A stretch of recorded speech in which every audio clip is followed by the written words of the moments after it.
Alright, here's part 2 of the Chrysler 300. Got all the wiring moved on it, all the front grounds. Still have to move this, the power steering cooler. That'll get zip tied on the front of the motor around here. Got all the wiring up out of the fenders, airbox out. Everything on the airbox unplugs and runs. All the headlight wiring. Basically everything that was ran along the front of this rad support on the backside. Brake lines are also ran there, which is kind of a pain in the ass, and I'm gonna leave them. But here's the bulk of the wiring. It's all moved, zip tied on the back side of the motor. I did want to move this, but I decided I'll just leave this here. No sense in moving it, because I'm gonna be putting welded struts in this thing, so don't think anyone's gonna be ramping the front bumper and hitting the rad support. So that's basically what it looks like with the wiring moved. I was gonna go and move more of it, try to push this back and zip tie it up in here, but I figure this is good enough for how I'm building it.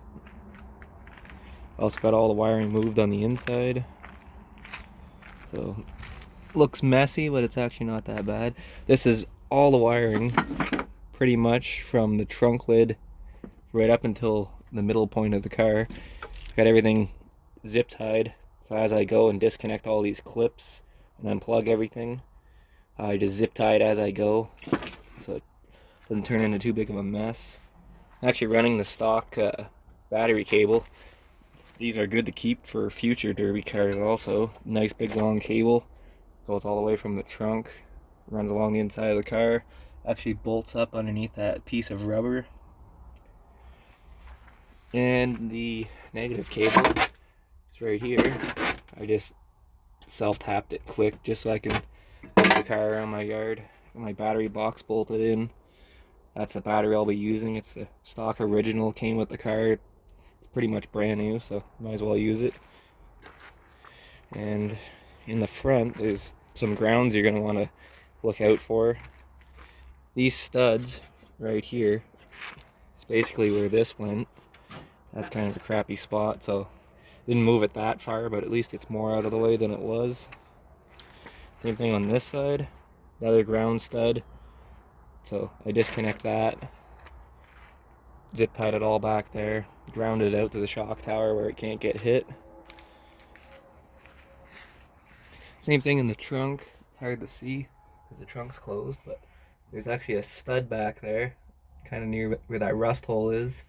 And that's where your rear grounds go. One big braided cable that goes from the back, grounds everything for the inside of the car. That I grounded also over there with a self-tapper.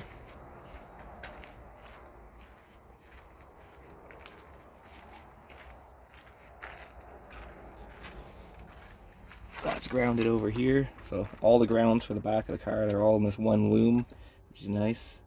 And basically grounded it there. I'll probably run a nut and a bolt actually, because you have lots of access here rather than the self-tapper, because I don't want it coming loose during the derby. But that's about it. Pretty easy overall to move the wiring in these cars. I try not to cut anything, just because I'm always paranoid about cutting wires, but the couple wires I did cut are in the trunk. It's hard to see. These come through. I believe these are for wheel speed sensors and things like that. So by cutting that off, you should be eliminating your traction control if it still works. Never really got to test it with this one, whether it does shut your traction control off or not, because none of that stuff was working basically when I got this thing. But if you do ever want to disable the traction control in one of these and it turns out those wires don't do it, you can actually pull the console apart, and there's a purple wire with a blue tracer on it underneath the console. If you cut that off, that'll disable everything, your stability control, traction control, all that sort of thing. So this is going to be it for video number 2. Video number 3 probably going to be related to suspension. I'll probably film changing the front struts, putting the welded ones in, and swapping the rear suspension out to steel. But that's a wrap on this video, so stay tuned for part 3.